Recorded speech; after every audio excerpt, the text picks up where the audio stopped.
Ladies and gentlemen, we are just under 1 minute and a half for you guys having to sit down wherever you might be in this beautiful planet we call Earth. Get ready to see the live stream that no other can do. It's the one that stutters every 1.3 seconds. I think it's honestly every 0.8 seconds, but I hope you guys are ready to go. Ladies and gentlemen, we are just a minute away before we go live. We are doing opening weekend coverage, trying to do non-spoilers. We'll see how it goes. So get prepared, guys.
Ladies and gentlemen, boys and girls, and just like that, we are live. We've been live for 8 minutes, but we're going to make you guys sit there and listen to music that I personally enjoy. But how's everybody doing on this Tuesday afternoon, evening, wherever you guys might be? Maybe morning, I'm not sure. If it's morning, it's Wednesday for you guys. But holy smokes. First Tuesday live stream that we've had in a long time. I think, Really July? June, July? I don't know, summer. We started doing Friday live streams and stuff leading up to the event. Now we have a Tuesday because Friday we'll be at the event. So we might do some live streams in the park for Friday. We're still figuring that out. Yeah. We have no idea yet. But anyways, how's everybody doing? Hope you guys are all having a good time. We got everybody checking on in. Eden Current, how's it going? Kamara, Carmen, Mista, Jay, 786, Erica, Matthew, Let's Talk HHN, Shelby and Sydney, Sebastian. I need to remember to not wear this shirt again. It does that weird, Yours? Oh, yeah. And then I feel like I've been wearing this shirt every single day because we've just been nonstop. It's like my comfy shirt, and we've been nonstop. Like, honestly, guys, one thing just to say about this opening weekend, like, we are tired. Oh my gosh. Very tired. Like, you think you're prepared for HHN. You think you are. And then you get home and your feet are like bleeding and your like back is completely out. You're sweating. Like, this weekend was a humid weekend was so at HHN. hot. It was so sticky. It was gross. It was honestly beyond gross. But anyways, so tonight's live stream, we're gonna go ahead and pretty much talk about opening weekend, our whole experience, Friday's media night covers that we have, and then Saturday and Sunday. We're gonna do our best to do a non-spoiler coverage in this live stream. We noticed a lot of people were asking us if we could do like a non-spoiler video review of the event, and we do plan on doing one. It's just we haven't had the time to sit down and do that. We did obviously the video on Friday. We had the live stream that Thursday. We edited it all day Saturday, got it up, went to HHN that day. Had our only night of sleep really was Saturday, Sunday night, where we went to bed at 3, 4 a.m. Got up at like 7 a.m. because of Hondo. Hondo does not let us sleep in. He's like 7:30. No, he's like, this is not my sleep schedule. I don't know what you guys are doing, but he sleeps while we're at HHN. So then by the time we get home, the he's sun's had rising. like 4 hours of sleep already, and then he's like, time to get up, guys. Yeah, within like 3 hours of us sleeping, he's like, I want breakfast. We haven't really been sleeping. Yeah. And then Sunday, of course, we went to the event, and we've been trying to get some shots and stuff. We've been working on videos. And then, what's today? Today's Tuesday. Jeez. Yesterday, I don't remember what happened yesterday. I know we had a lot of personal stuff we were taking care of, but it was just such a blur. And then here we are Tuesday, and the next thing you know, oh my gosh, Wednesday, tomorrow night, we'll be back at HHN. Yeah, that's the craziest thing is like, you get done like Sunday night and you're like, oh, we have so long until like HHN again. And then like you blink and it's like, oh my God. Second weekend, getting ready to start. We have it again tomorrow night, and I didn't do anything over the course of those 2 days that I wanted to get done. Yeah. Just worked and slept. But USMC in Lily had to say, got your message, bro, chacho. It'll be here Friday, according to FedEx. I'm so sorry for not getting it out sooner. I'm working 70 hours a week. Dude, Oof. 70 hours. Wow. That's rough. Bless your soul. Hey, no rush. We're super excited to see the painting. We have a spot. We're getting ready to put it up and all that. Just had to shoot that message because we haven't even been able to keep up. We've realized, and that's kind of on me personally, we've had a lot of people message us opening night and the past, Saturday and Sunday, this opening weekend for HHN. I just haven't had the time to get back to all the messages between Instagram and YouTube. So I do apologize if I didn't get to your message. I'm still trying to go through all the messages, as well as we've done 3 videos that we've edited. We have 1 coming up, and then I think 2 that we're about to work on for Instagram, and then a lot of other things. So it's been chaotic, which it's good. That's what HHN is for us. Yeah, this so, season. No rush, bro, chacho. But thank you so much for the $5 donation. Very much looking forward to having that painting. We're looking forward to it. So, but truly appreciate it. So we're gonna do our best. Keep it non-spoilers. We're gonna go ahead and talk about the houses. We'll talk about the scare zones, the food. We're also gonna talk about the music at the front entrance. I have a lot to say about that. And we'll also talk about our media night experience. Now we're super honored to have that and blessed to even have the ability to do this. For the perks of it, it was great, obviously. But we're going to talk about some things with you guys that we're not really too happy about. And so if you just want to get into it in a second, I want to get into it in a second. Okay, I have something to say before you start bashing your Universal. spiel. I'm not the person that's like, we get invited to media night stuff, and like obviously we're thankful for it, but I'm gonna say it straight up, whether the companies are happy with me or not about it, I'm just gonna be truthful. That's just how it is. If they're gonna be upset with me because I'm being honest, then I'm sorry. But our loyalty is with you guys. That's where our loyalty is. So we provide this for you guys to enjoy it and all that stuff. So obviously we're thankful for Universal for bringing us out so we can give you guys some in-depth coverage of the houses. Like, we've never done that. And that's like, for a content creator, that's like with HHN, that's like, oh, that's like a dream and stuff. So we are honored and we are blessed and humbled for the experience. But there are some things we need to talk about. Especially with like the vlogging style, because it can be really hard when you go to the event and you're like, okay, we're going into this house. Okay, we're done with that house. Like, you don't really, it's just like that whole middle part is just like cut out. Yeah. And then the whole video is just you going, okay, we're going in.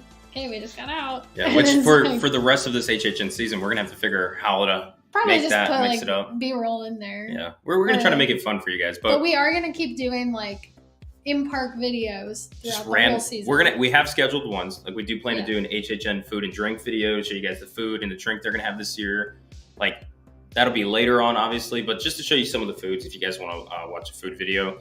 We'll have Scare Actor Dining this Thursday. We're going to attend our first ever Scare Actor Dining. So that video should be up like Friday or Saturday later this week. And then we'll just start doing some fun videos. We'll have some fun challenges that Steph and I will do, going through scare zones, and just make it fun and entertaining for you guys. Because last year we realized we didn't really do much in-park videos at HHN. So we said our goal this year is we're going to try to do as many as we can, at least once a week. So you guys, for the whole HHN season, can see Halloween Horror Nights videos from us, because we failed that. We've been getting a few questions about when we'll be there. Yeah, especially B. Nicole said, we fly in Saturday. Will you be at HHN Sunday? Probably.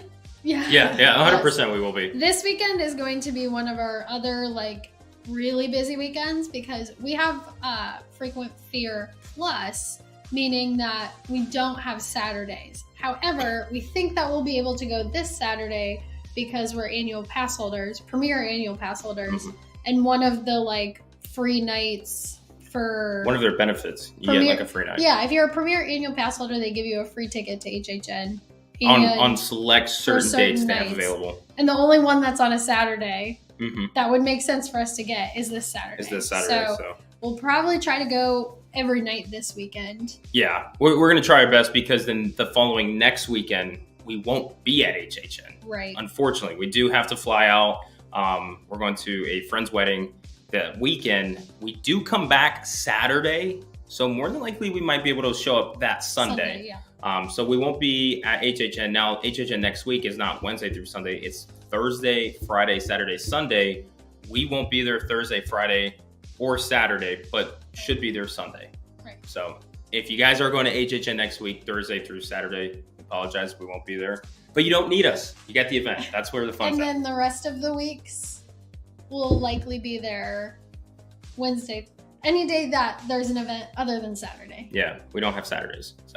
But yeah, so that's what's been going on. But B. Nicole for the $1.99, thank you so much for the donation. Truly appreciate it. Hope to see you on Sunday. Like I tell everybody, reach out to me on Instagram. Like I said, I got completely swamped this weekend with messages, so I wasn't able to keep up with people. I realized I was even like 2 to 3 days behind on messages. So there's a couple people we missed opening weekend, which is really a bummer. I got to be on that. Hire a social media manager. Yeah, we're gonna get somebody on that. But yeah, so if you guys are ever at the event and stuff, reach out to us on Instagram. Let us know, hey, we're here and stuff. You know, love to see you. Blah blah blah. And follow us on our stories and stuff, because that's whenever I post on the story, that's more than likely where we're at the time, so you know where we're gonna be in the moment. Someone said, unfortunately, we have a friend's wedding with a laughing emoji. You're like, unfortunately, our friends are happy. Yeah, unfortunately, they have to be happy, and we have to go celebrate with them. Yeah. We can't just go and see people get scared. We have to go see people be happy. Emily and Patrick, if you're watching this, we are very happy for you. I'm actually really excited to go see that. So that'll be fun. So anyways, with that being said, let's talk about opening night. Yes. Media night. Let's talk about. I want to say my thing first. Go ahead. I'll let you say your thing. I'm gonna turn the AC, the AC. I wish we had AC. The fan. This is the reason why the way media night went is the reason why we don't typically do RIP tours.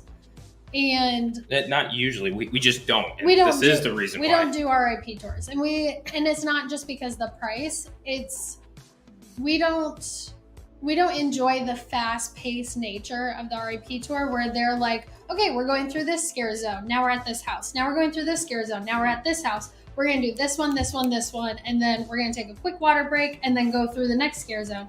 And that's basically what the RIP tours are. It's nice because you get to go through everything and you don't have to wait in line, but you can't take your time through the scare zones, really. You can't, stop off at a bar and just, sit there for half an hour and, take your time. And it just is very scheduled and fast paced. And that's exactly how media night went, because it was an RIP tour.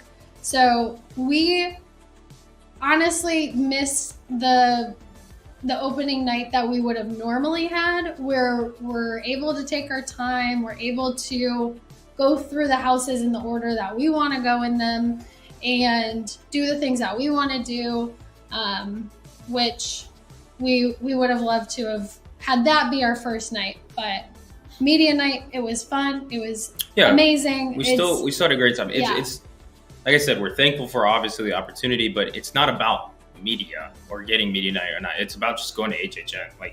That's what we love, and that's what we're there for. And if anybody wants to do our RIP tour, don't think that we're trying to say, hey, it's not worth it. It's just not for us. It's not our style or our cup of tea, because we like to take our time to look, and it's really hard when you do an RIP tour and stuff, because you are guaranteed pretty much to do all the houses and scare zones. So they're pushing you through, because there's not enough time in the night to really just do everything at HHN. But this is the one thing that you can do that will pretty much guarantee you get to that. So we got to do the 10 houses.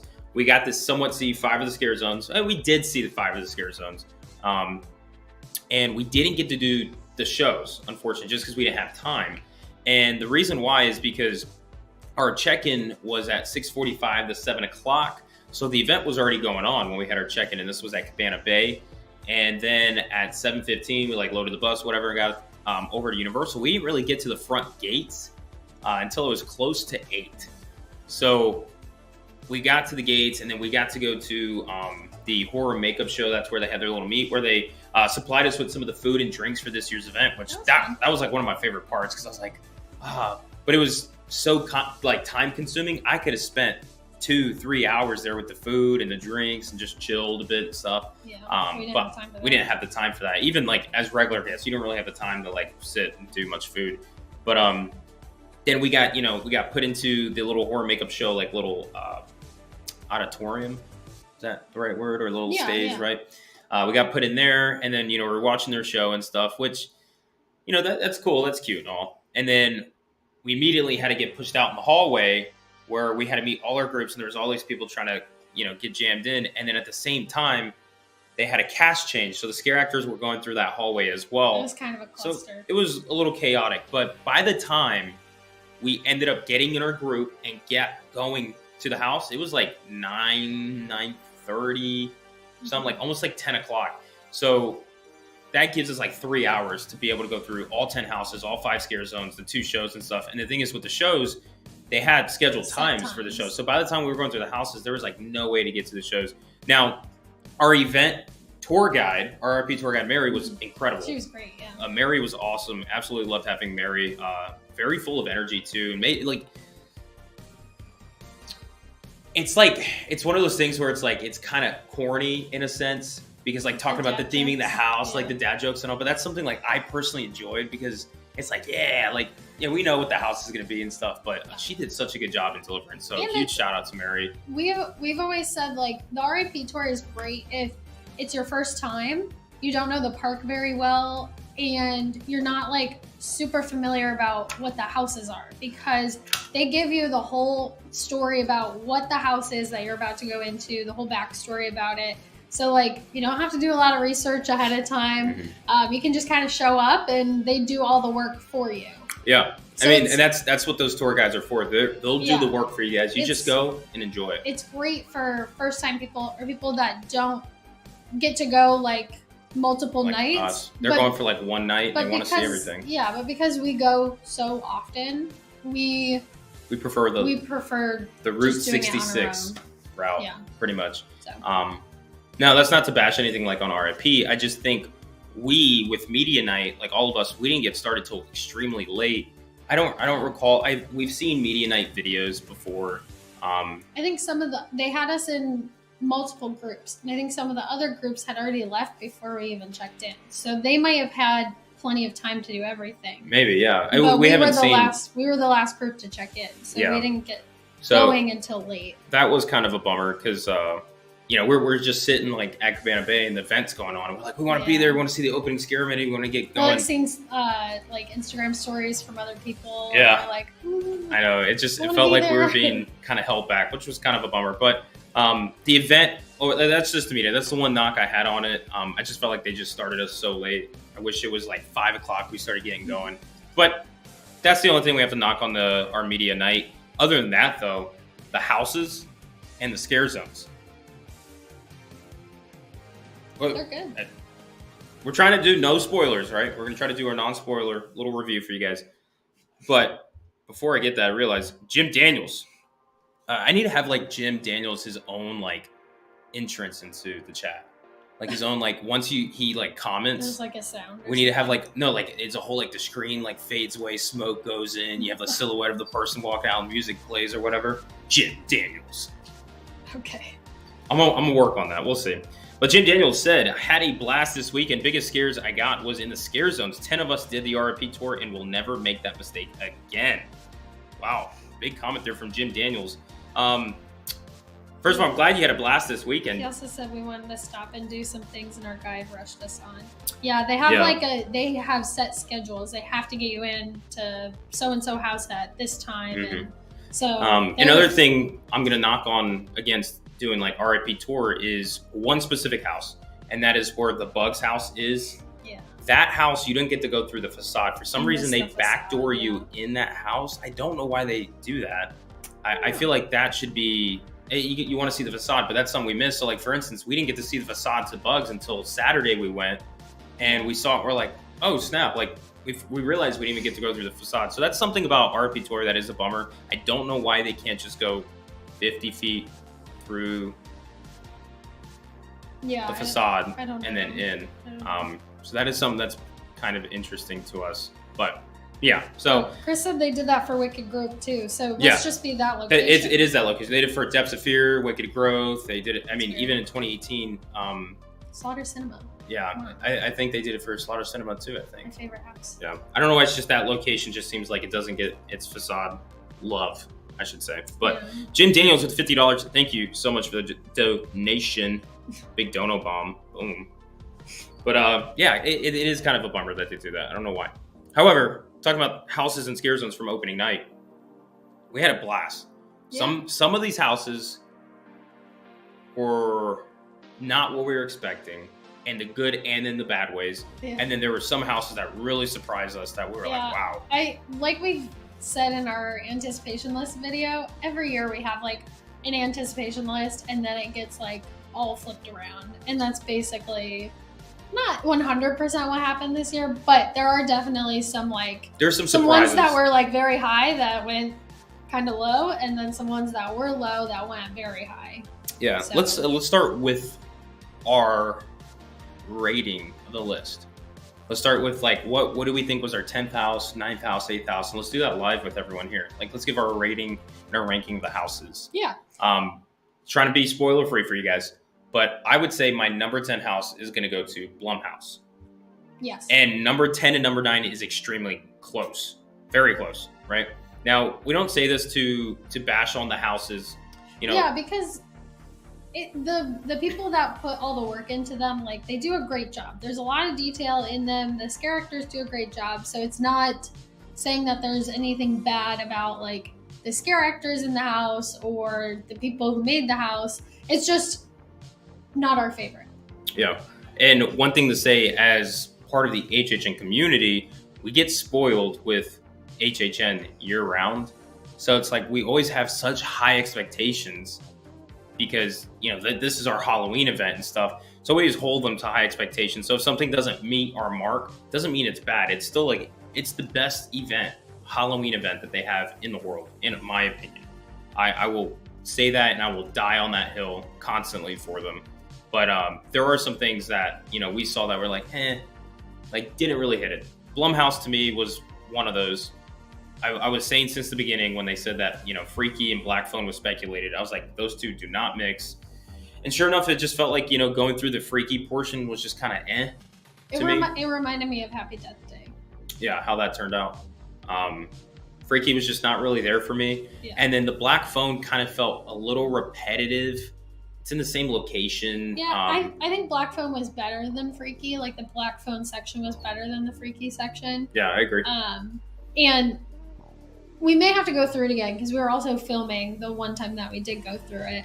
But I felt like that section was a little bit scarier, but also a little repetitive. Mm-hmm. And there's a lot of stuff in your face this year. And they have a whole bunch of curtains in your face this year. There was one. I don't think this is necessarily a spoiler. But there's one hallway that's just curtains. There's constant in your face. curtains. And when we were going through and filming through that hallway, and you know, I was holding the gimbal and stuff, my camera kept getting caught on the curtains, so I kept having to move it around and do like all kinds of maneuvers to get around it. But I feel like they went heavy with the curtains this year, which, I mean, cool, but whatever. That's just something interesting we noticed, and especially in that Black Phone portion, it felt like the hallway was just filled with curtains nonstop. But I also want to say this too, like if you're a scare actor in here and you're one of these houses, like don't take it wrong. You guys perform at the top, best quality. You guys are great. Yes. We're just talking about the design, the layout, the structure of the houses. Scare actors are great. Especially period. My first year, I was in Happy Death Day, like the Blumhouse house, and it was consistently rated the worst house of the event. Yeah. By everybody, and it's kind of a bummer. It's like sucks. Yeah. But because the scare actors bust their butt. Yeah. Constantly, day after day. We know that. But you also still get paid the same as the people in the house of the year. Yeah, that's true. That is true. But yeah. So Blumhouse wasn't really there for me. No. That's all I'm gonna say. I just felt like it was kind of weird, and they don't mesh well. So I will say they do, like any of the houses that they do based on IPs, they do a really good job of making it look exactly like the movie. So like the sections in Freaky that were like the entrance is like that house at the very beginning of the movie, and they did that really well with the masks and everything. But it just wasn't really scary, and this house was in the Fast and Furious location, so it's very tight knit. It is small, with the space that they had. So I mean, they did great for the space that they had and able to make that work. And it was very unique. This is I'm not trying to spoil, but it's a 2-part house.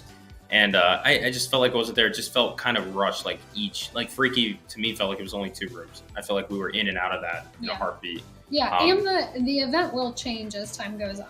It'll get better. It'll always get better. Our numbers may change as well. Yeah, but what are you doing on number 10? Number 10, Blumhouse. You do Blumhouse? Okay. Number 9 is going to be Hellblock Horror. I think that we both agree on Hellblock. Was pretty low too. I was kind of excited for this one. Well, when they made the description, because at first we were like, "Oh, prison one," we weren't really for it, and then they were like, "Oh, this is going to feature like monsters and all that stuff." We're like, "Oh, okay, like cool." Like, and then it ended up kind of being just like a prison one. Yeah, Hellblock was cool. It's just it didn't really hit us with that wow factor. That's all I'm going to say. And what I really did like is the first time I went through it. And even the second time was way better. I mean, Hellblock improved so much from the first night to Sunday, in my opinion. But when I went through Hellblock Horror, like, I really liked being able to see some of the creatures they had. They have some returning characters from HHN in this house, which is really neat. I like those nods and stuff and seeing the storyline somehow, get put together. But it just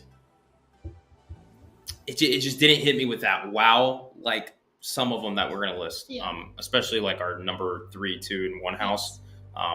It was a fun house to go through, but we noticed that this one, like throughout the event, had the lowest wait times. I just felt like it was another like just jail one, even though they're monsters. It's still just kind of like jail. But yeah, I think next. Are you ready to move on? Yeah, sure. We'll go on. I think number 7 for me, and this one makes me really sad, but I think number 7 is Spirits of the Coven. Unfortunately, I was really excited for this one, and it just feels a little empty. It also feels like kind of quiet. Like it's not like coming at you. It's so very like. Here's the thing about the quiet part, because I know a lot of people are saying that too, and I respect the fact that it's supposed to be a speakeasy. There are moments it's supposed to feel quiet. I like that. I personally think that was cool. But it did feel, every time we've gone through the house, it kind of felt empty. And really, like, I don't know why. Like, we enjoy seeing the transformation of the witches from, the beginning to the end of the house. They said how you'll come across the speakeasy being like beautiful flapper witches, and then further in the house they become more like haggish-like and stuff. Yeah. And that was cool. I enjoyed seeing that transformation, and because that's the storyline they were going for, and they hit that. But there was just moments where I felt like in that house, we walked through like 3, 4 hallways, and there's just like nothing. There, yeah. Felt like there's nothing. And granted, we could have just gone through it wrong times. They may not have had the house filled with scare actors. It might get better. And it will get better. Every single house will always get better from the beginning to the end. But this one, it was so high on our list. We were so excited to see it, and I just felt like. The 1920s speakeasy flapper style witches did not really hit it for me. Yeah, I think it's interesting because I've heard so many different things about this house, and I feel like everybody's like not a huge fan of it, but for so many different reasons. Like I've heard people say like the storyline doesn't make sense, which I think the storyline makes sense, but I there are too many areas that are just like there's nothing going on. And then like I've heard a lot of people say like, oh, the second half was great, and then other people say like I like the first half and not the second half. What did you like out of it? I like the second half. I like the first half better. So you like the first half, and I enjoyed the second half. I like the 20s flapper like aesthetic. Like I thought that was really cool. And I was wanting it to be more like creepy and like which is kind of what, like more like what the second half has.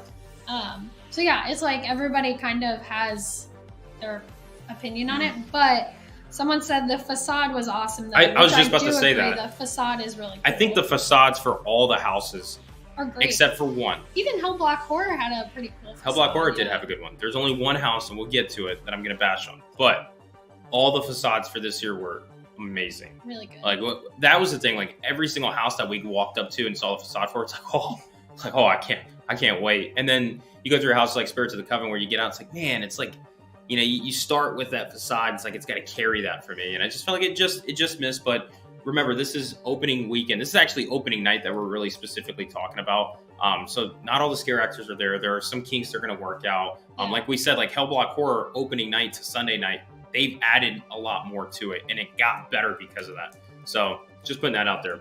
But I do want to cut in real quick, and I want to put this out there. Kamara Henry becoming a member on the channel. Which membership? Lil Boo fan club. Becoming a Lil Boo fan club. Thanks so much for joining the channel, by the way. You get to see all these people. I honestly love it when we get all these members coming and joining in, seeing you guys welcoming each other in. Yeah. Love the community that we have here. And then Artemis with the $9.99, our favorite dolphin in the ocean. Planning to be there on a Wednesday. Which time do you think would be best to see the Nightmare Fuel? I feel like, see, this is hard because good question. I would say like the first showing is going to be the least crowded because it gets really busy. We were over there and we weren't going into the show, but we were just standing over there a half an hour before the show started, and they had cut the line off. Like they were like, we can't fit any more people in here. The show sells out pretty much every single showing.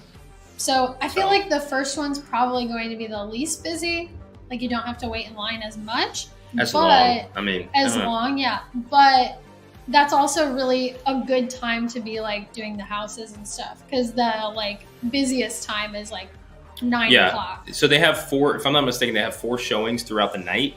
The 2 middle shows are going to be the absolute completely slammed because that's the time when the event gets busy. To us, 8 to 10 o'clock is where people start rolling into Universal. So that's where it starts really getting busy. So we would recommend doing the first show. Yeah.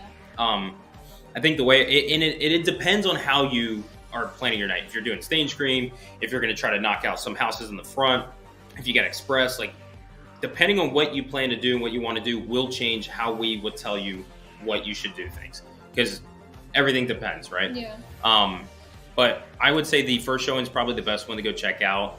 If the show I believe starts at 8 or is it 8:30? It's 8. 8 o'clock? 9:30. Wait. I know the last one is 12:30. So then 11. So then 9:30 and 8 o'clock. So 8, 9:30, 11, 12:30. I would say for the 8 o'clock show, I would get there at like 7:15. 7:15. I kid you not. That allows you. Matthew said that he got there on Sunday 30 minutes before and got second row seats. There you go. So I would do the first show. Yeah. And that'd probably be the best thing to do because then the second show, 9:30 and the 11 o'clock one, those are really busy, completely busy. The 12:30 show could still be busy, but it just depends on the crowd for the day and how the weather goes. Sometimes it clears out, but first show is what we would say go and watch. So, but favorite dolphin in the ocean, Artemis with the $9.99. Thank you so much for the donation. Back to our list. So we had Blumhouse, number 10. Number 9 was Hellblock. Number 8, sorry, I said 7. 8 was Spirits of the Coven.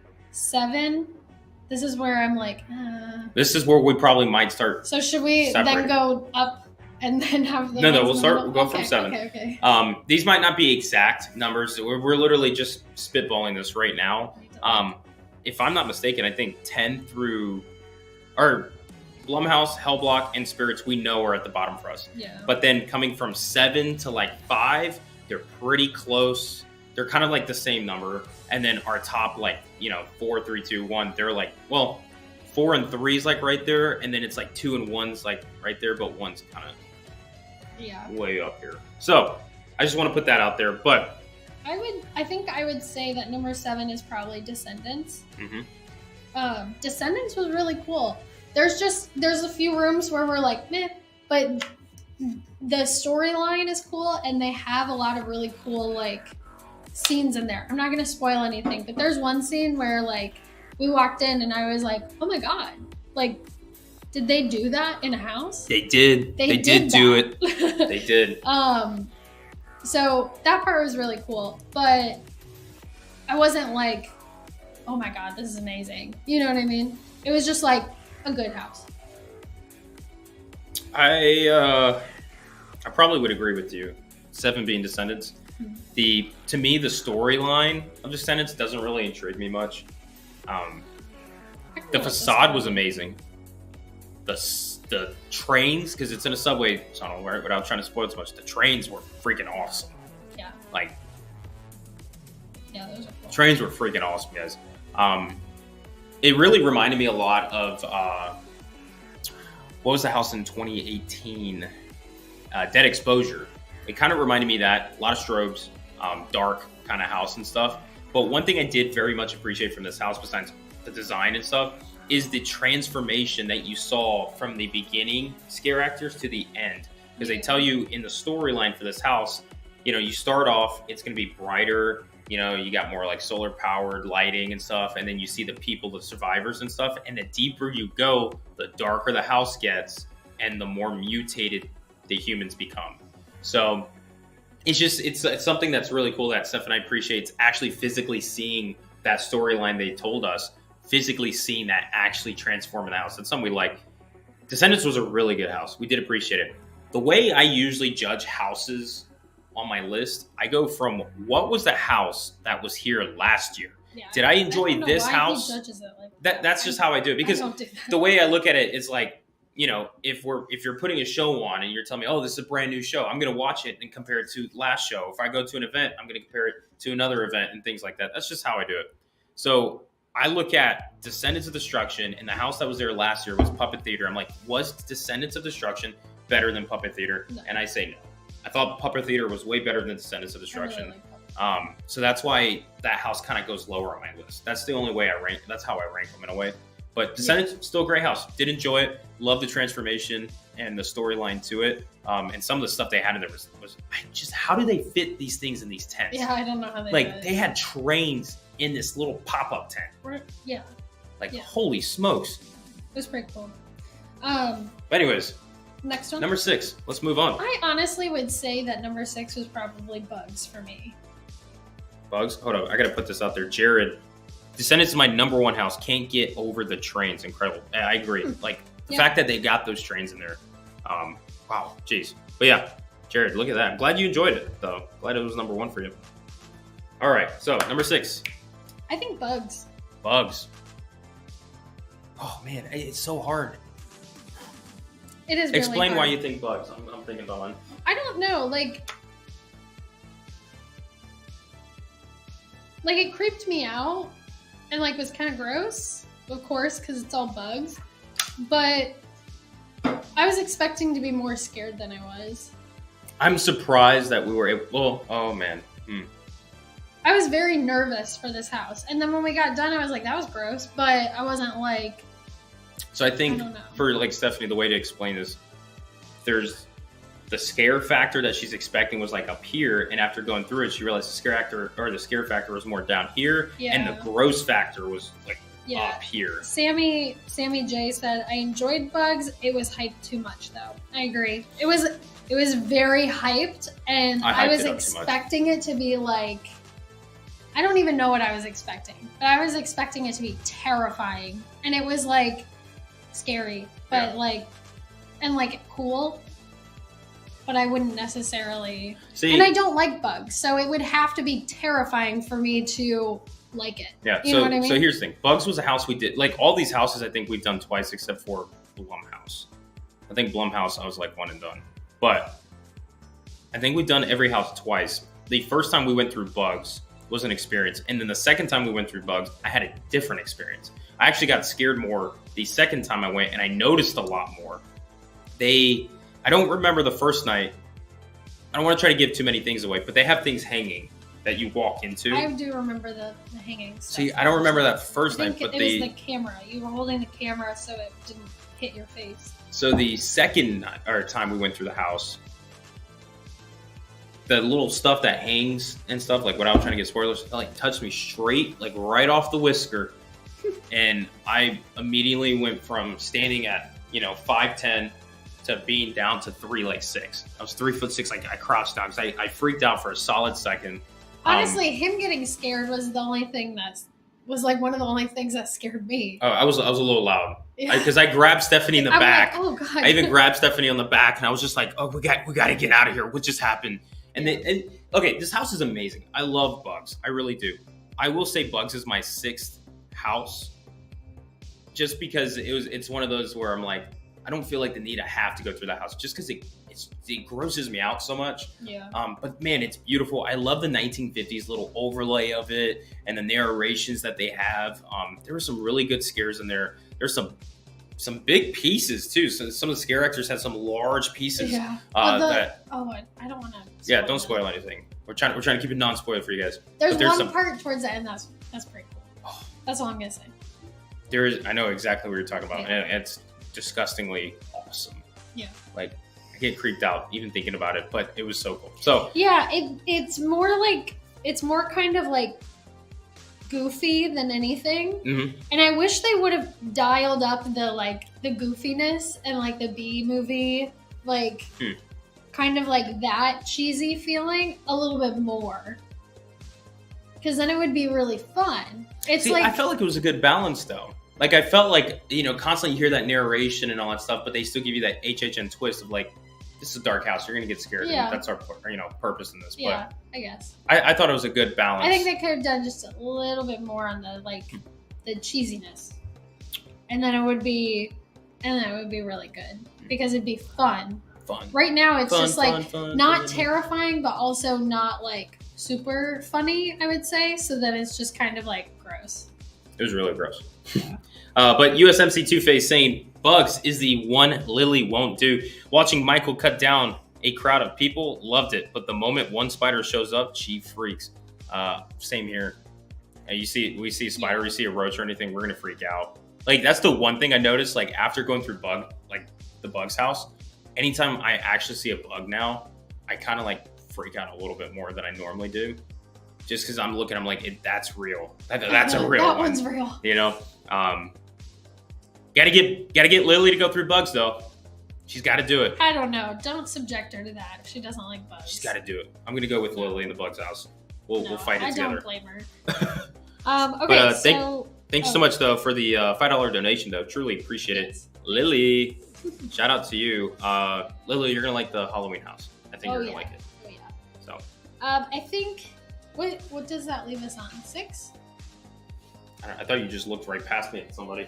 No, we're on 5. 5. Okay. We're on 5. You got it, Steph. I think number 5 for me is Fiesta. I think number 5 for me is Fiesta de Chupacabra. I feel like our first night that we did Fiesta, I think 3 times so far. And the first time we did Fiesta, I think it was like my top 3 house.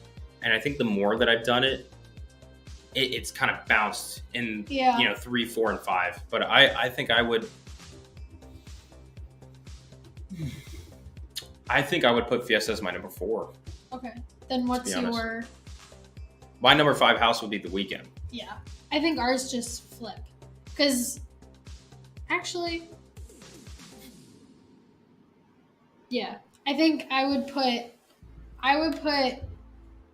Fiesta as, what are we on, 5? And then 4 would be The Weekend for me. And I would say 5 is mine would be The Weekend, and then 4 would be Fiesta. Cool. I liked The Weekend because it surprised me. I liked it a lot more than I thought I was going to. And I just like the variety in it. I feel like with Fiesta, you have a lot of similar scares. Whereas with The Weekend, because it's like different songs and different music videos and stuff, you have like such variety in it. And I always love a house that has like variety. Some of my favorite houses are like the anthology ones, like Slaughter Cinema, where it's like every room is completely different. That's what I really like. So I liked The Weekend was kind of like that because it's based on those different music videos. You know what I mean? You're talking about The Weekend, or yes. And the reason why Fiesta is lower than that is because it was kind of, I wouldn't say repetitive because there was definitely different scenes and everything, but the scares were very similar. Yeah. The Weekend for me, Weekend was fun, actually. I'm surprised. I will say that I was one person who was very skeptic of this house, and the facade to it was kind of weak still to me. I thought that little tiny like record label like vinyl thing I thought could have been way bigger. I thought they could have done something a little bit more to that. But the first time we went through the house, I felt like we didn't see any scare actor really. It kind of felt like it was empty, and that could always just be our luck and the timing of going through. And then of course we went through multiple times through that house, and it got better and better. It's a fun house. I think this is like the fun house, right? Not like Bugs, where the Bugs is the campy house. This is like the fun house. We got to go through, and I felt like nonstop. Like I don't really know the Weeknd songs, but I think after going through that house, I know those songs at least. So it was very fun. The actors in there, the scare actors, they do have great energy. So I enjoyed it, and I feel like every time we've gone through the house, we've noticed something different every single time. Just because it's also, there's a lot in that house. That house is very like in your face with lights, obviously, and stuff. So there's a lot of things you could miss, but it was fun. I enjoyed it. I just don't think like it's it's like the top house in my opinion. Yeah. But of course, it's something that's going to get better. And then for Fiesta, for me, I put Fiesta at 4 because I really enjoyed the storyline of Fiesta. The Chupacabras are huge, absolutely huge, guys, and they raise them a little bit on platforms, so they kind of meet in your face in a sense, and it's a little intimidating. So Chupa was, the Chupacabras were actually pretty terrifying to me, and it's very colorful house. I mean, you actually walk in a village, you see yourself in this village going in the house and stuff. Really beautiful. The one thing I have to knock about Fiesta that really bothered me was they said that this is going to be a spoiler.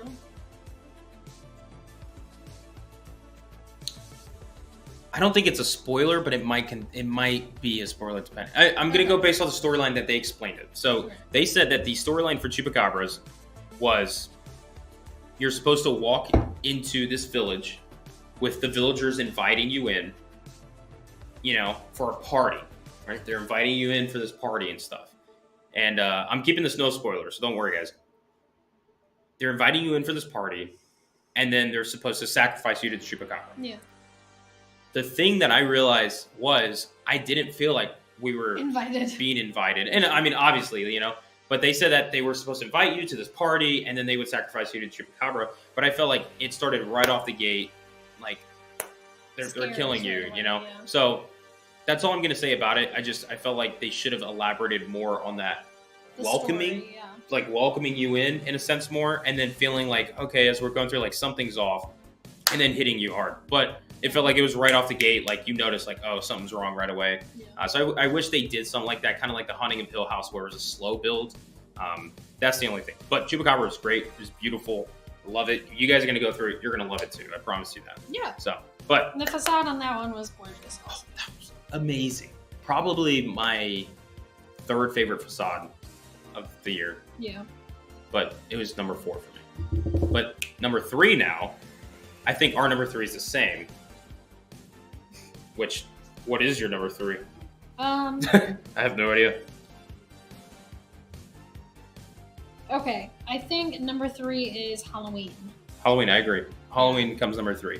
I liked Halloween. Very skeptic though of Halloween. I feel like my first time going through Halloween, I was like, yes. And then the next time I went through Halloween, I was like, ugh. Really? I felt like I didn't get that same experience. And one thing I realized too, some of the houses we went through, the second or third time that we've gone through, it felt quicker. You keep saying that, and I don't. I felt like when we went through Halloween, we started. I think because you weren't filming, so your arms weren't dying. Maybe. So maybe it felt quick because you weren't. That could be true. I didn't think about it. But it just there's some parts where I try to remember from the first time going through, and next I'm at the end of the house. I'm like, did I miss stuff? It felt quick to me. I've always been a little skeptical of the Halloween houses simply because I feel like Michael coming out over and over again, it's the same thing over and over. But they did a good job on this one, kind of making them a little different. No, actually, I think so. Okay. First of all, World Peace, I want to put this up there. Said 5-year Orlando HHN scare actor veteran and now entertainment here. Glad this event saw such a huge fan base. Everybody in the chat, huge fans.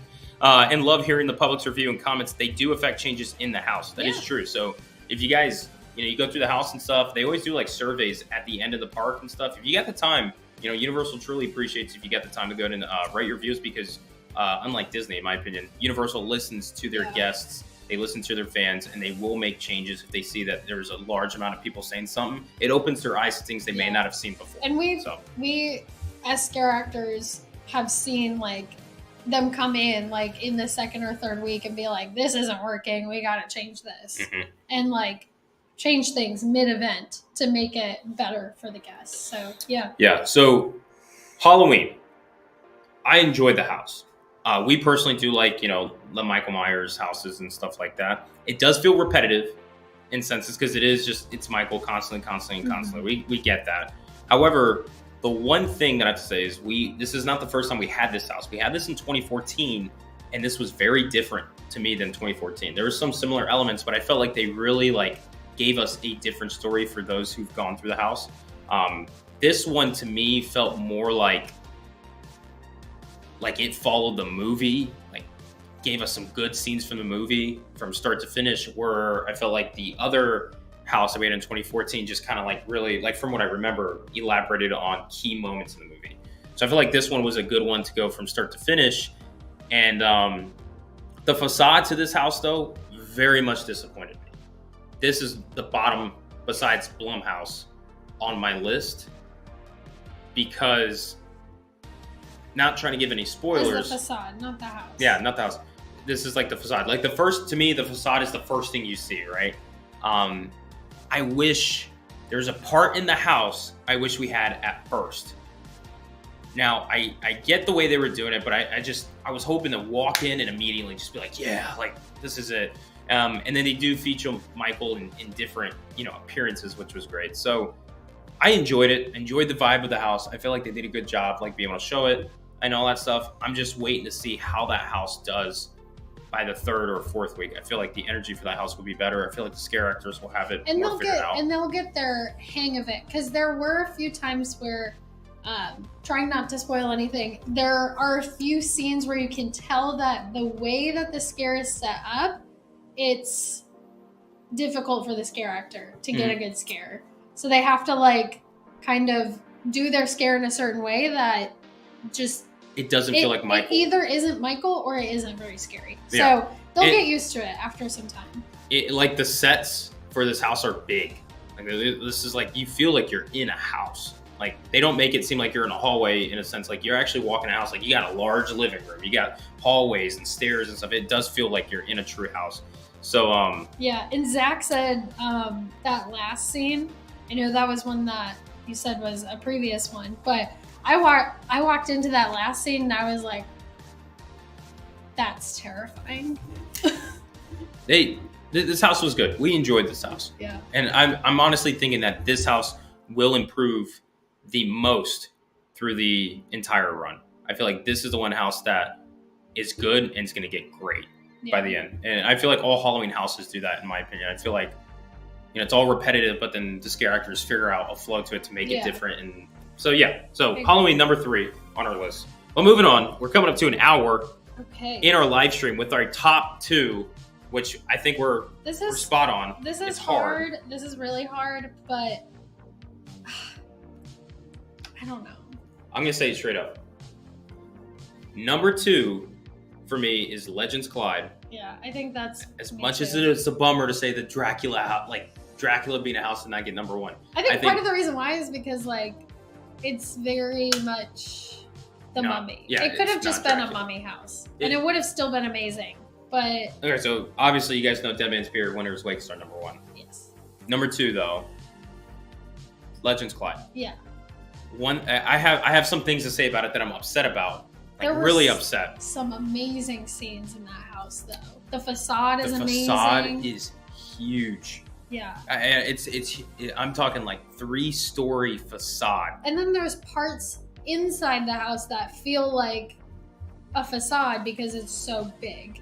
Yeah. And there's things going on, and this happens in Dead Man's Pier too, which is another reason why it's number one for us. We're gonna get to that in a second. But I'm excited for that.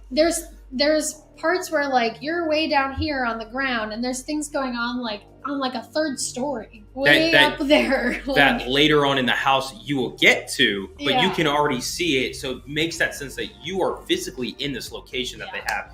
So, like Steph said, this could have been just a mummy house because obviously it happens in Egypt. And like I said, this is no spoilers, so everything that we're saying doesn't spoil anything. This happens in Egypt, and a lot that you see is mummy. So this should have just been a mummy house.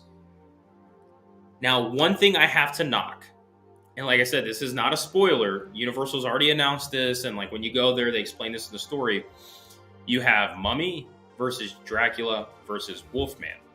But we are the first part of the story where Hollywood is the second part of the story. Now, we haven't experienced Hollywood. Hollywood hasn't even opened yet. So we have no idea what that house features, and it could make more sense when that house is open. We're going to watch some of the videos and see what people say about it. But this house has an ending where they feature a winner, right? And it's different every night. Some people are asking like if everybody wins at some point. Yeah, it's different every night. So each night they will have a different winner. Like the first night we went, Mummy was the winner. The second night, Dracula was the winner. I'm pretty sure Sunday they had Wolfman as the winner. So they're going to change it every single day. And the way they change it's pretty cool. Like they have a whole room that changes for that specific thing. It's kind of similar to like Icons last year, where they had like the whole scene kind of changes a little bit depending on who's up there. No, but it doesn't change. At least from what we've heard, it doesn't change throughout the night. It's not like every cast. It's like there's a cast on. No. It's just that the night you go, whoever you see, that's how it is for the whole night. Mm-hmm. But the problem that I have is if this is the first part of a continuous story, they're supposed to feature a winner of the house. What does that do for the second part of the story when all three of them are supposed to be in the house? Unless, like I said, Hollywood hasn't opened up yet. We have no idea what the hell's going on with that house until they open up. Part one. No, we are part one. Hollywood's part two. Universal's announced that. Maybe they said it wrong. It wouldn't be the first time. Maybe not. But when you go through our house, you can tell we're part one because we're at Egypt, and then the amulet gets transferred to the Alucard warehouse. So, trust me, I got it. Okay. The ending features a different winner every single night. I wonder if that's just a bonus feature that's not supposed to be in the storyline, because if it is in the storyline, like if Mummy wins, or if Dracula wins, or if Wolfman wins, how does that continue into the second part of the story? Now, they might actually have a reason for this, and we have no idea yet, but it's something I realized that if you want to have continuity in your stories and stuff like that, you can't have an end in the first part of the story. There's got to be a reason. Yeah, unless they bring him back. But see, like, that's the problem, too. I don't want them saying, like, oh, we brought him back because of so. It's like, oh, come on. It's like, if you're sticking to a storyline, stick to it and stuff. Don't do this whole, like, don't be like Marvel where we can just, like, oh, we get the time stone. We can just change everything and make it all, like, loopholes and stuff like that. So that's my hard knock on Legends. That really bummed me out. But the scares were aggressive. Really good. The scare actors, it was literally the first night, and they were already, like, teaming up with each other, and like that is one thing I have to give to the scare actors of Legends Collide. I think they were the best out of all the houses because it seemed like when you went through that house, the scare actors that you had in that house were like a 4-week into the event. Yeah, like performance. They had it down. Yeah, so huge shout out to everybody that was in Legends. That, like, I was proud of that. However, though, you see a lot of Mummy, you see a good amount of Wolfman. I saw Dracula twice. Like 2 or 3 times. Dracula's not in the house a lot. I'm not trying to spoil much, but he's not in the house a lot. So I'm assuming he's got a bigger part in the second part of the story. But I felt like this should just have been a Mummy original classic monster house. Could have just been all Mummy. I don't know if this is a spoiler, really. So cover your ears if you don't want to hear it. But I feel like I liked the way Dracula looked in 2019 more than this year's. His look for this year. I feel like his face in 2019 was scarier. I feel like 100%. This year's he's just not very scary. Yeah.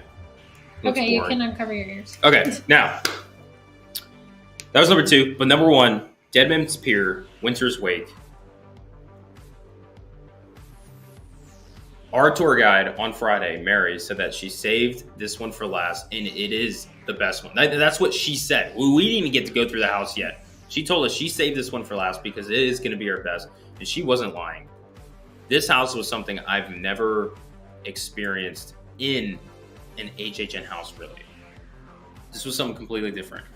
One thing that I really appreciated about Deadman's Pier was I'm a huge storyline person.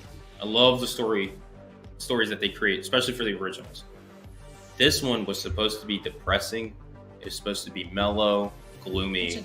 And when you go through that house, it is 100% that feeling. You feel that when you're going through the house. Yeah. The coloration and everything gives that vibe off. Yeah. If they ramp up the scares, like what M3 low BZ, like you said, if the scares ramp up throughout the season, it'll be amazing. Yeah. It's not the scariest house, but it is the prettiest. It is definitely the prettiest. The most beautiful house that there is at this year's event. And that goes to say a lot because like Legends Collide was beautiful in its own way. Fiesta was beautiful in its own way. Weekend was fun in its own way. You had all these different houses and stuff. But this one really, like, you get to walk in there and the music in this house, the coloration, the color palettes that they have, the story for it, the sounds, the sound effects, even like your touch. You don't get to touch anything in the house, and nothing touches you except for the wind. The wind that actually, and this is spoilers, guys. There is wind.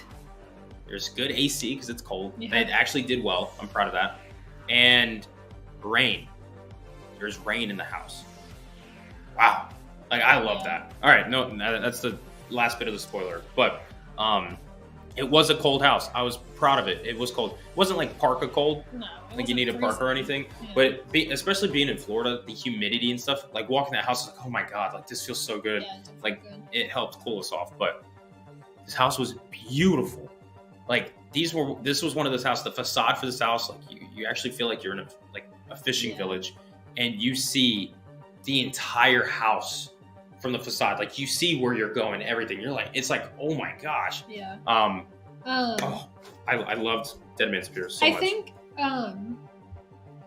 Mando asked, like, where do you rank it in all time? And I feel like you said it might be your favorite house ever. Top 3.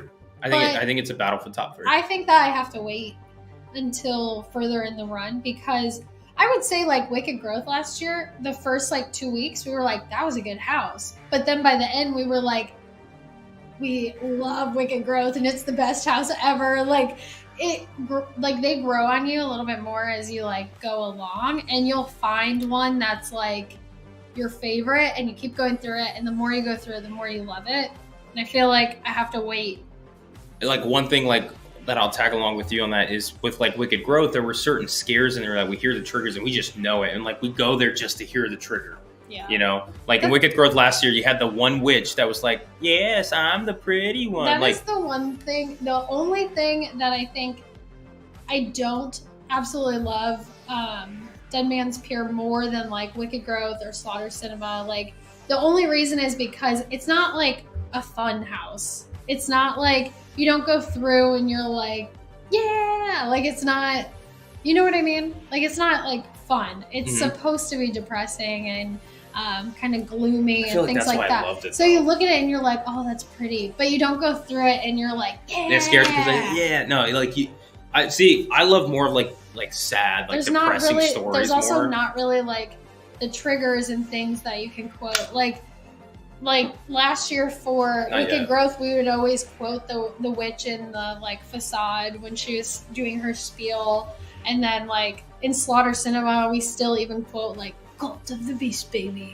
and things like that. But like, there's not really any of that for this one. Is more just this is a vibe. This is supposed to be gloomy and depressing, and it really hits that. And you walk in, and the music that you hear in this, and the atmosphere and stuff like that, it's remarkable, guys. Like this house, like creative, like this is the house that they did, like you feel like they put a lot of time into. And they did say like before that the houses that they work on, they never know what's really going to be the fan favorite, you know. But they did say like this is a house that they really put their time into, and you can tell.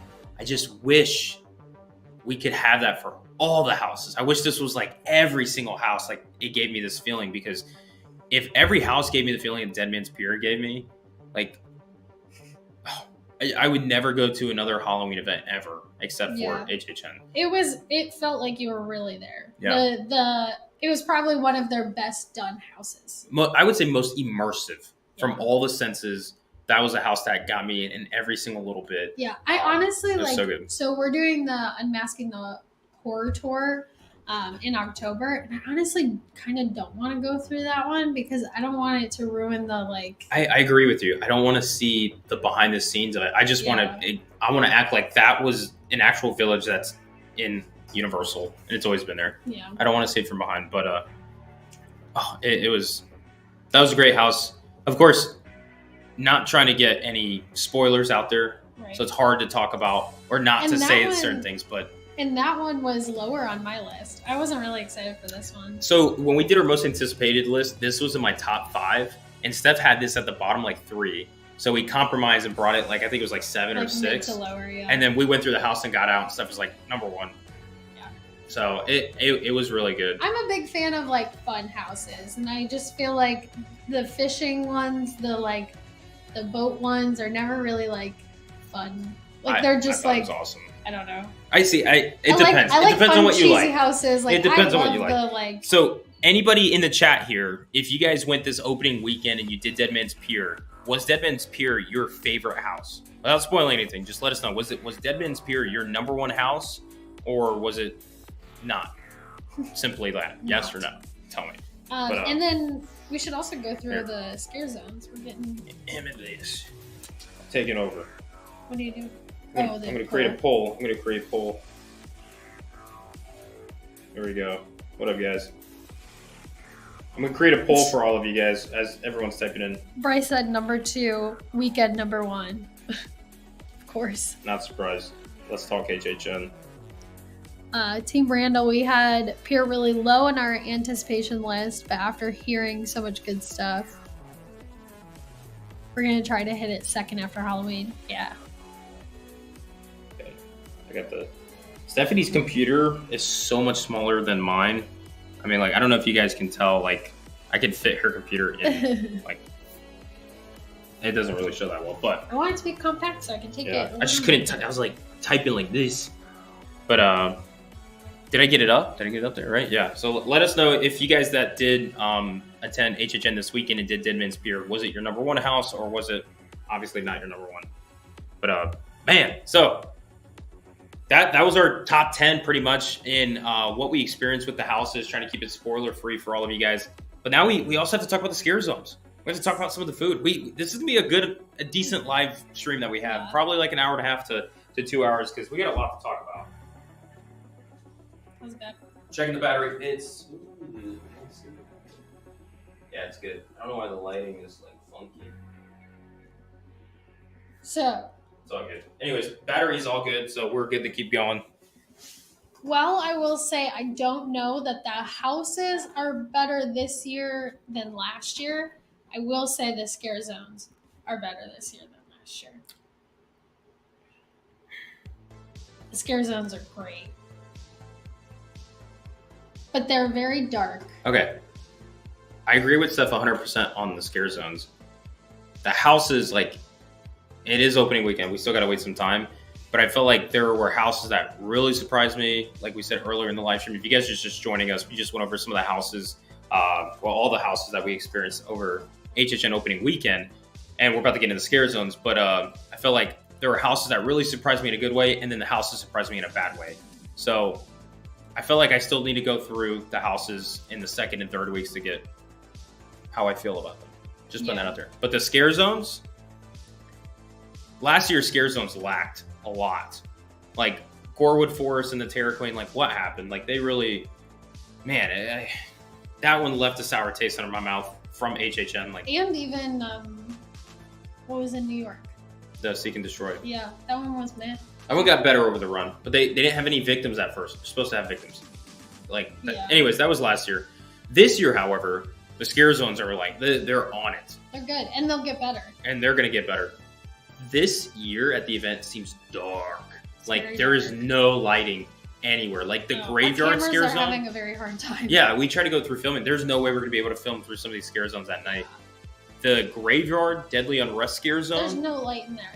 There's times where we are looking down the street of Hollywood from either like where Scarecrow is or at the front of the park, and it's just dark. And you could see fog covering it. If it's like a humid day, which this whole weekend was, and they have those fog machines, it'll just stay in the air. So that whole scare zone was just fog. Yeah, I didn't see anything through that scare, which is so good. I do think the reason why they do that is because they also have strobes going off to represent lightning. Lightning, yeah. So it has to be dark in there in order for the lightning to really. We just finished. Oh, cool. Represent lightning. But yeah, so that's why it's dark in there. But if you go like the two nights that we got there before it got dark, we were getting in there and it was kind of overcast and the sun was like starting to go down, but it was overcast and it was like so moody and atmospheric in there. So it was really So did you like how gloomy it felt? Yes. Just how like Dead Man's Pier was? How just gloomy and stuff? I feel like those gloomy atmospheres are perfect for all of it. That's just, sure. It's a good vibe. It's a good vibe. But Deadly Graveyard, Deadly Unrest. And some of the costume pieces in there.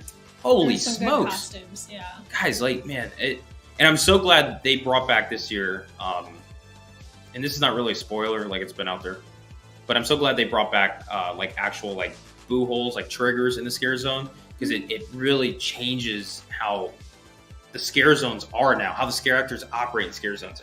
Yeah. You guys, Graveyard Deadly Unrest was amazing. I think that one's probably my favorite one. And the scare actors in there were really good. They're perfect. You have scare actors in there who are very energetic for their roles, and then there are some that are zero energy and like very like, and but that's their role, yeah. And it works out. And there's these twins that are in there that we didn't see the first night, but we saw the past few nights, and they're on it. Like, if you're one of those twins, like, hey, shout out to you guys. I'm gonna get a lot of video of you guys throughout their event, so I'm looking forward to that. But man, awesome. Then we go to Horrors of Halloween, which Horrors of Halloween, I feel like every year that scare zone just isn't really like anything big. It's the theme of the year. One thing I really liked is that they really expanded the scare zone. It's longer now. It's not like that small little section. So that was neat. And they do feature some of the characters throughout the event. So they have some from Seek and Destroy. Oh, Jesus, Seek and Destroy. Candy Mutant, oh my good, take over for me. Sweet Revenge, there we go. Honestly, Graveyard and Scarecrow and all that stuff. I feel like Horrors of Halloween was our most hyped street, and I feel like it's my least favorite. I think it's my least favorite too. Now, seeing the Pumpkin Lord's cool, but it's just because they just throw the characters from each one in there, and it's not super cohesive. It's just like they're just there. It's still cool. It's beautiful. It's also very dark. It's scare zone as well. It's so dark in there too. Yeah, it's dark in that one too. So the pumpkins light up. Yeah, which they look great. Like walking up to the gates to go in, and you see all those pumpkins there. I'm like, like I like that. But I kind of miss like last year where it was like all over like the red lighting and the fire. Like I kind of like that as like your first walking in. Okay. I don't know. That's just me. I like the and you're like, and I'm like, I like the yeah, which is so funny because it's like opposite from our actual like personalities. How we are. That is true. I guess that's why we love each other. Yeah. You're. Okay. Don't get carried away. All right. Anyways, all right, guys. Sorry you had to see that. But no, Horrors of Halloween was cool. But it's like, to me, it's like one of those you look like, oh, cool. We're out. We're moving on. That's not a scare zone that I would sit and wait. Even like the Pumpkin Lord, like him talking and all that stuff. Like we love the Pumpkin Lord. I'm not gonna stand there and like watch him talk for a while. Yeah. Like, Yeah. I don't know. I love the Pumpkin Lord. Like we loved Wicked Growth, but I don't know. We'll see. We'll see as that we go along. But then continuing that route. Yeah. Sweet Revenge is the next one, right? In New York, yeah. And that one, I love like the lights up above. Also a very dark street. But I love the lights up above. All the little costumes for the little kids are so cute and scary. It's a fun scare zone. That's your fun scare zone. We haven't fully seen the little like show kind of thing that they do with the judges booth. We'll have to like sit in that scare zone for a little bit longer. We've only kind of passed through it a few times, unfortunately. But the floats in there are amazing.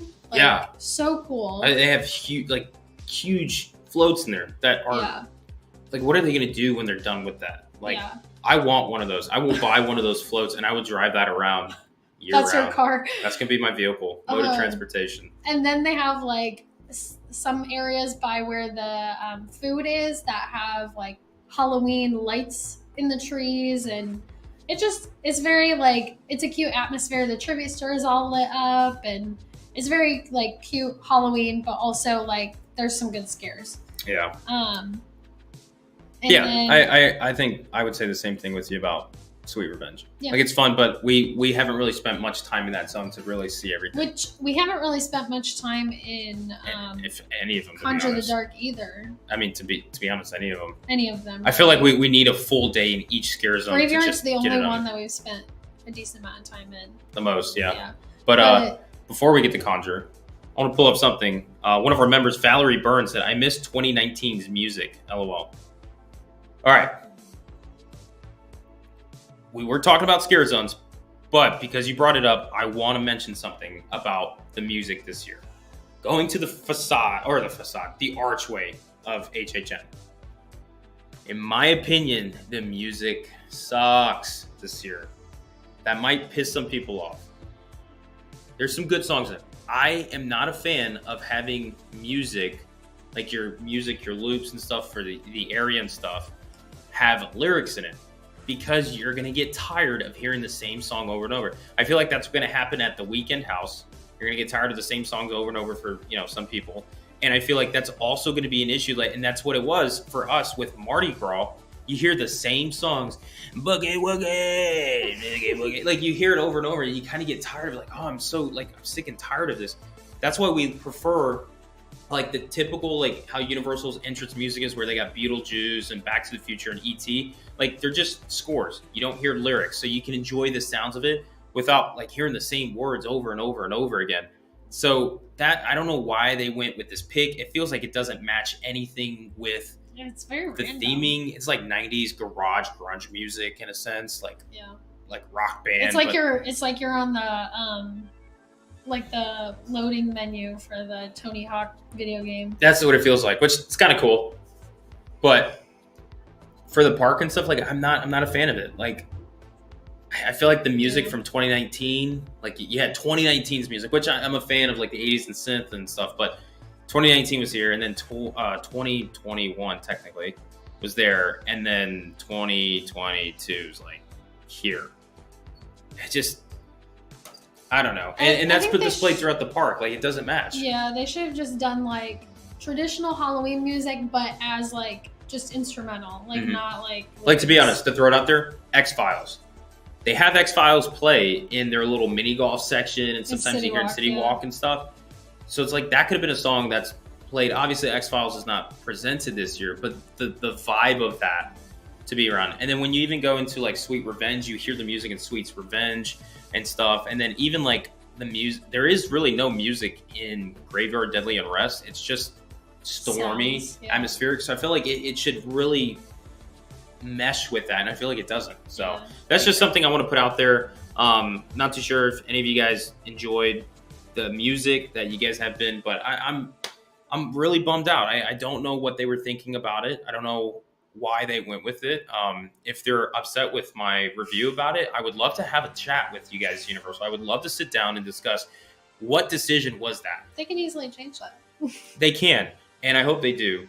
But I'm a little disappointed with the music. That's all I'm gonna say. There's really no song in there that somebody's gonna want to sing and sing like after you've gone through, especially like us. Like, all right, moving on.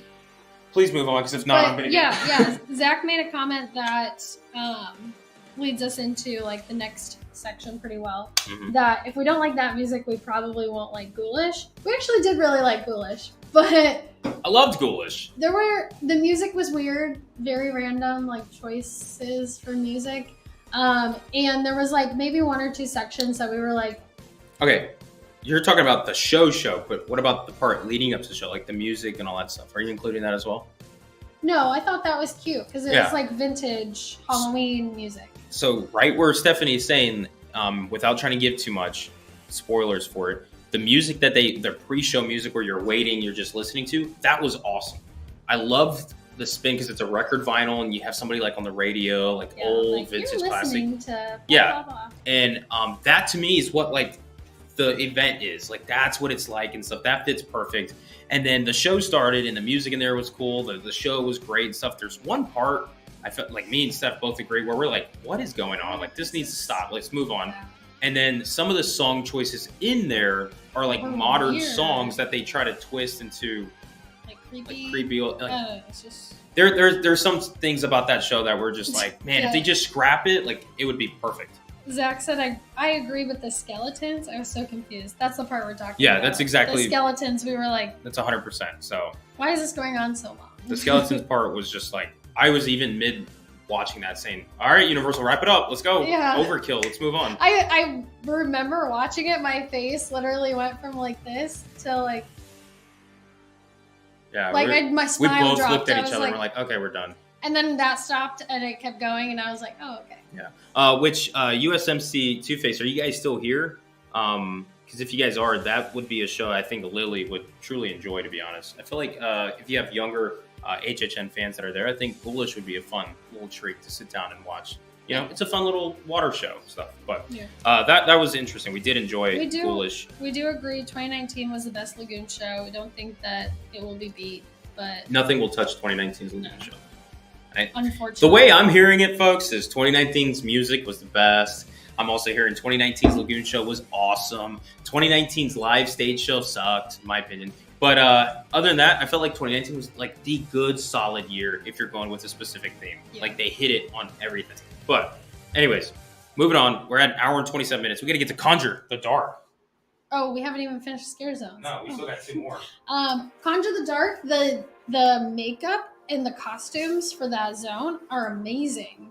Like we said, they stepped up their game with the Scarezones this year. Yes. Absolutely. And they have like a little stage show, which is great because there's like that immersion. Oh, The lightsaber died, so whoever put your bets in Vegas saying lightsaber's going to die for the live stream, you just won. Yeah. But yeah, it's a good zone. Like we said with the other zones, we haven't spent a ton of time in there, so Yep. we'll figure out like what zones are our favorite as we spend more time in them. But that one's really cool. I think that one has really good lighting, whereas like some of the other ones don't. Just because the stage show there is all lit up. Yeah. But yeah, I like that one.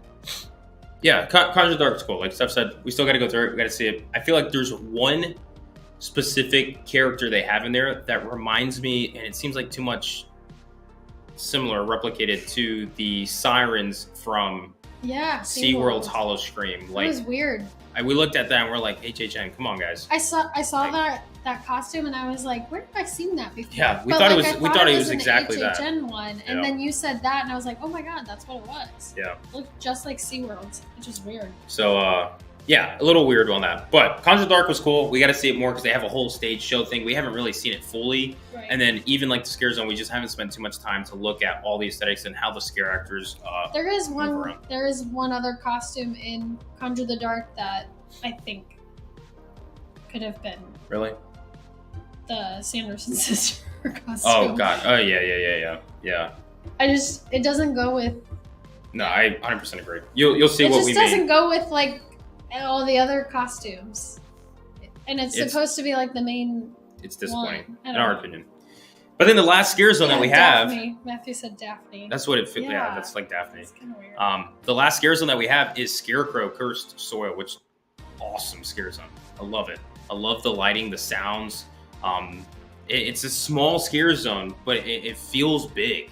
And I think it's because they put that barn in there and they have so many like They have scare actors on different elements and stuff. The stilt walkers in there look amazing. Oh my God, we saw this one that was walking by. We didn't see him the first few nights. He was walking by. He was gigantic. Yeah. And he looked like a mixture between Groot and Frank from Donnie Darko. Yeah. Like, yeah, literally. Yeah. Like terrifying. This thing was like 11 foot, 12 foot maybe. The arms were like 4 feet long. And I was just like, how do you like even, what do you do in this scare zone? All you can do is stand. But that scare zone, beautiful. It's another dark scare zone. The sounds are great. The one thing that really sucks about this scare zone, about Scarecrow Cursed Soil, is the fact that it's in Central Park, which is a great thing. But then you have this lagoon show displaying different music that doesn't mesh with Scarecrow. So if you're walking in on one of those lagoon show like times going on, you just are getting blasted with this music from the lagoon show, and it changes the vibe in Scarecrow to me. Yeah, that's true. That's the one thing I will say. Weird. But Scarecrow was great. We did get a question here from Zoe. Oh, right here, yeah. Did Meets show up in Sting Alley? We actually didn't even go in Sting Alley this opening weekend at all. We need to do so. Yeah. Yeah, we didn't do it. We haven't done any food booths except for one. We did one food booth, but we did the media night and opening night, and they presented us with some food to try. Also, another question: Chris does things. How often do stilt walkers fall at HHN? Not as much as you'd think. No, I've heard of it happening, but it's not very common. Yeah. Typically, if they're just standing there, it's like it's not very easy to fall. Like unless you're like in a forward movement, you're not really gonna fall.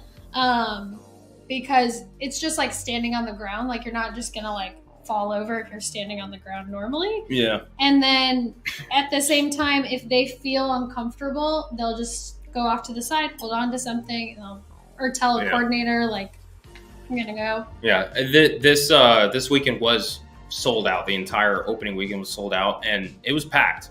I don't really think we had a moment where we were just kind of like in the open. It felt like nonstop. It was packed. But I mean, the scare actors do a great job. The coordinators and everybody there, they plan it out to make sure everybody's safe and everybody has a good time. And Chris said, I think they'd get bumped and knocked. Yeah, I'm sure that they get bumped, but like bumping one isn't necessarily going to make them fall. You have to like really lose your balance to fall, or like step on something. I had a lot of people like bump into me to take pictures during Mardi Gras, and it doesn't really like knock you over. What? Look on the screen. They're just standing there. Oh, I was like, what are you talking menacingly about? Fun Guy Gamer with the comment of the day, to be honest. Well, we're making that comment of the day. Fun Guy Gamer. They're just standing there menacingly. Honestly, yeah. But